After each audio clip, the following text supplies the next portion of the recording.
1, 2. Thank you very much. That was Rabbi Lawrence, the Rabbi of Kinloss. Thank you very much, Rabbi.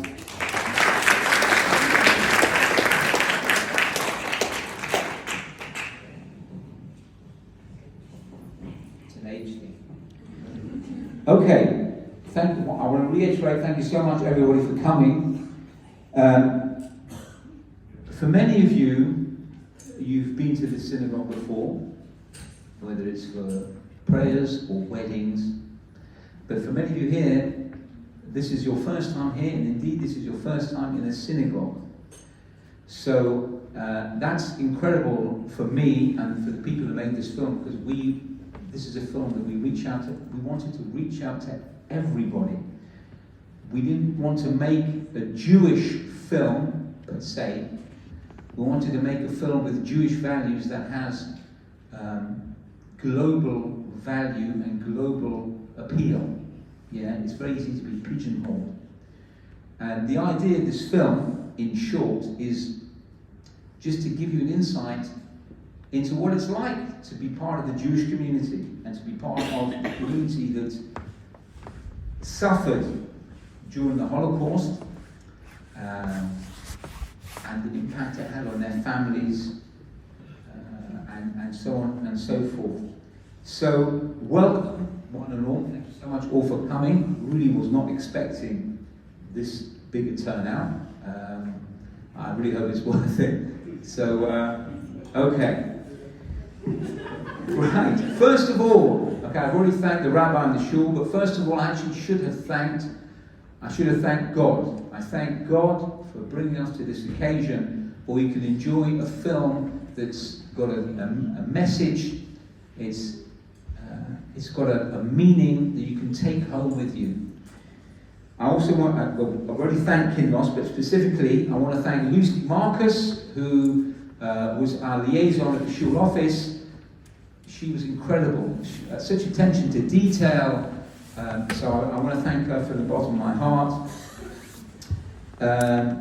And before I start getting into the cast and crew, I want to thank I want to thank all of you for coming, really. But if I just go through the whole lot, we won't get to see the film. But I want to thank, in terms of support, I want to thank my wife and my family, first and foremost.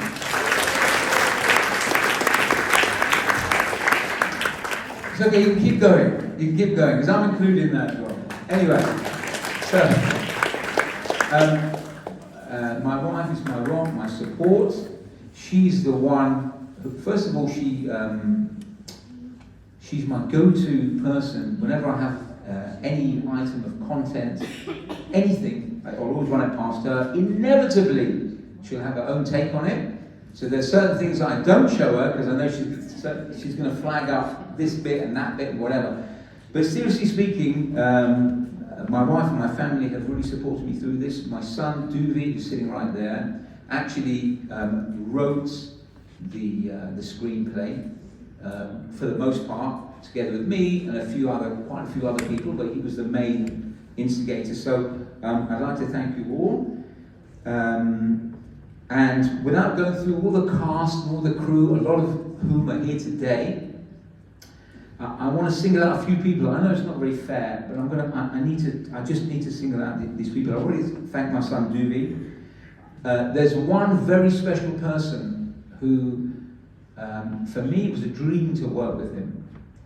And that is my friend Julian, who's sitting over there. Julian wrote the soundtrack that you're going to hear for Epiphany. He spent many, many hours deep into the wee hours of the morning, perfecting and re-perfecting and re-perfecting. He happens to be one of my very oldest friends, probably my oldest friend, and we were in bands together for years, he took up composing, and this is his first proper soundtrack, and I hope the first of many, please God. Okay, I also want to thank somebody who's not here today, and in fact was never here when we made the film. This person worked remotely. This person lives in Wales, never came to London, but had such an impact on this film. You will not believe, I have reams and reams of her notes. Her name is Sky. As I said, she lives in Wales. I invited her to the premiere. She couldn't come for various reasons, but you should know that she was behind the costume department, the props, the screenwriting, many things to do with this film, and she was never there. Almost like a voiceless person working remotely, so I want to thank her. And finally, apart from cast and crew, I want to single out one member of the cast who was incredible in bringing the picture that you're going to see tonight in its form, in terms of editing, in terms of advice, and that is my friend Genesio. I can't even see him here. Where is he? Genesio is back there. It was his creative ability that brought this film from a bunch of clips that were not even colour graded. He brought the whole thing to life. So a lot of the input there, in the way it's formed now, is thanks to him. Okay, I also want to thank my band, Blade of Thorns, who are here tonight. Thank you very much for supporting me. You've always supported me. Hopefully we're going to do great things in the future. So thank you. Thank you for letting me have time off to do these projects. And before we start the film, I'm just going to very quickly run through why we're here. Obviously, anyone would want to go and see a free film on a Sunday night with food as well, and whiskey. But the film is here for a purpose, so I want you to just think about the film's purpose as you see it. The objectives of the film company that we started, called Spirit Lift Films, our first objective is we're not an entertainment company. We're not a company that wants to give you thrills just for the sake of thrills. We are a film company. We want to bring you meaningful content that will inspire you, will give you a message. So we're not all about guns and romance and things like that.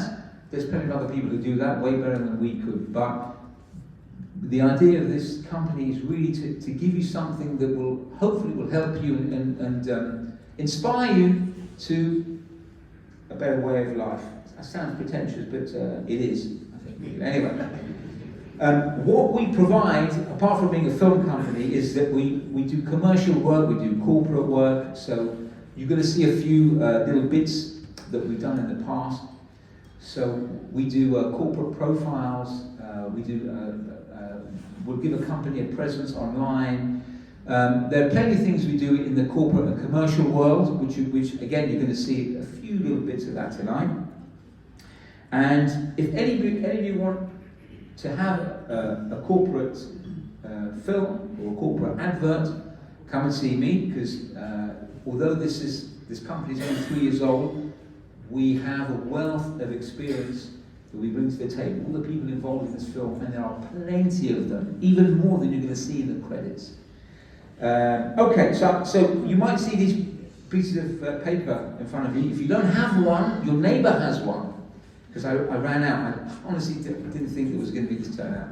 So if you look at the paper, we're just going to go through this very, very briefly. First of all, we're going to show you a show reel. That's really what we've been doing with this company and my other company, Blend Video, what we've been doing the past few years. So we'll see that first. That's 3 minutes. Next, we're going to see an advert that we made that was shown on YouTube and Facebook, called Lady of the Manor. That's like a minute long. We made that 2015.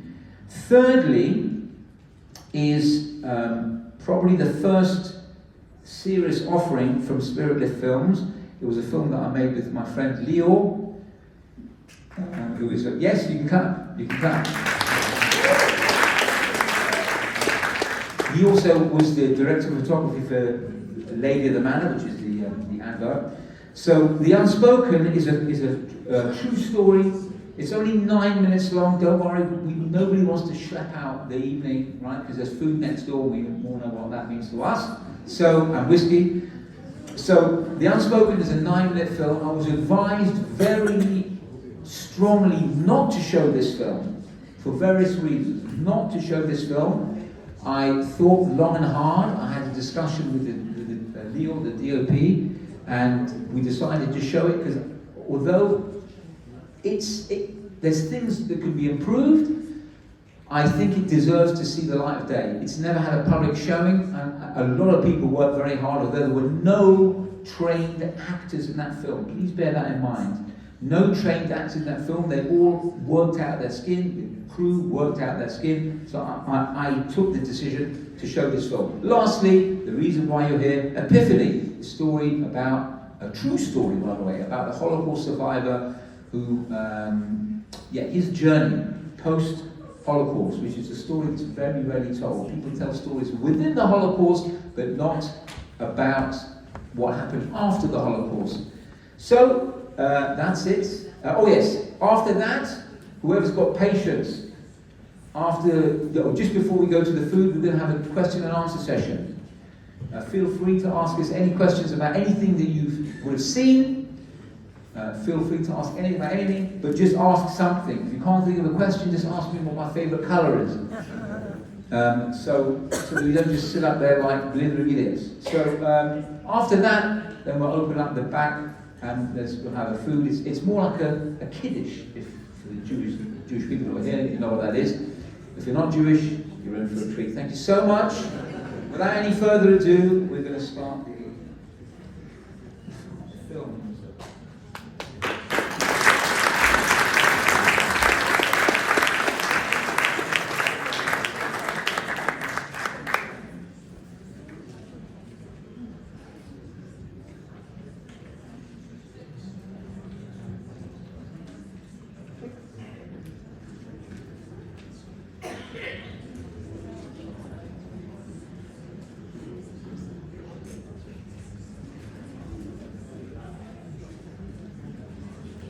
Okay, I guess it's me who presses the start button.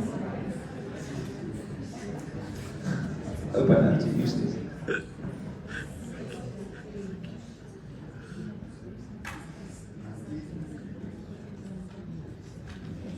Okay, it's gone to sleep. Is there anybody out there from the staff of the shul who knows how to press to get the laptop to work? Rabbi, thank you so much.